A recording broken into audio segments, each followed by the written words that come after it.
ಮುಂಬೈನ doctor DY. Patil ಮೈದಾನದಲ್ಲಿ ಪ್ರವಾಸಿ ಇಂಗ್ಲೆಂಡ್ ವಿರುದ್ಧ ನಡೆಯುತ್ತಿರುವ ಏಕೈಕ ಟೆಸ್ಟ್ ಪಂದ್ಯದ ಮೊದಲ ದಿನದಾಂತ್ಯಕ್ಕೆ ಭಾರತದ ವನಿತೆಯರು 7 ವಿಕೆಟ್ ಕಳೆದುಕೊಂಡು 410 ರನ್ ಗಳಿಸಿದ್ದಾರೆ.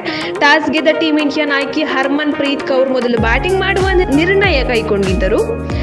ಭಾರತ ಆರಂಭಿಕರು ಉತ್ತಮ ಆಟ ಪ್ರದರ್ಶಿಸಲು ವಿಫಲರಾದರೂ ಮಧ್ಯಮ ಕ್ರಮಾಂಕದ ಬ್ಯಾಟರ್ಗಳು ಜವಾಬ್ದಾರಿಯುತ ಬ್ಯಾಟಿಂಗ್ ತೋರಿದರು. ಭರವಸೆಯ ಆಟಗಾರ್ತಿ ಸ್ಮೃತಿ ಮಂದನ 17 ರನ್ ಗಳಿಸಿ ಔಟ್ ಆದರೆ ಮತ್ತೋರ್ವ ಆರಂಭಿಕ ಬ್ಯಾಟರ್ ಶಫಾಲಿ ವರ್ಮಾ 19 ರನ್ಗಳಿಗೆ ಪೆವಿಲಿಯನ್ ಸೇರಿಕೊಂಡರು.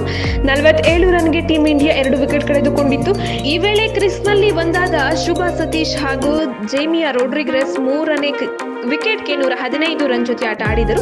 ಶುಭ 69 ರನ್ಗೆ ಎಕ್ಸ್ಲಿ ಸ್ಟೋನ್ ಬೌಲಿಂಗ್ನಲ್ಲಿ ನ್ಯಾಟ್ ಸ್ಕೀವರ್ ಬ್ರಂಟ್ಗೆ ಕ್ಯಾಚ್ ಇತ್ತು ಹೊರ ನಡೆದರೆ ಈ ಮೂಲಕ ಉತ್ತಮ ಜೊತೆಯಾಟ ಅಂತ್ಯಗೊಂಡಿತ್ತು. ಬಳಿಕ 68 ರನ್ ಗಳಿಸಿದ ಜೇಮಿಯಾ ಲಾರಿನ್ ಬೆಲ್ ಬೌಲಿಗೆ ವಿಕೆಟ್ ಒಪ್ಪಿಸಿದರು.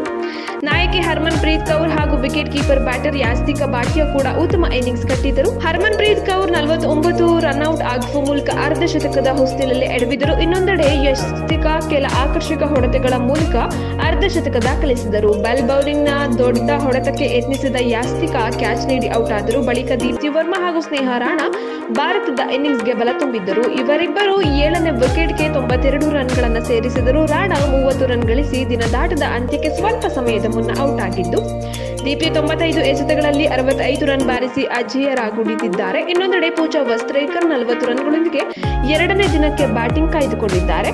ಇಂಗ್ಲೆಂಡ್ ವನಿತೆಯರ ಪರ Lauren Bell 2, Nat Sciver Brunt, Kate Cross ಹಾಗೂ ಚಾರ್ಲೋಟೆ ಡಿನ್ ಹಾಗೂ ಸೋಫಿ ಎಕ್ಸ್ಟೋಸ್ಟನ್ ತಲಾ 1 ವಿಕೆಟ್ ಪಡೆದರು.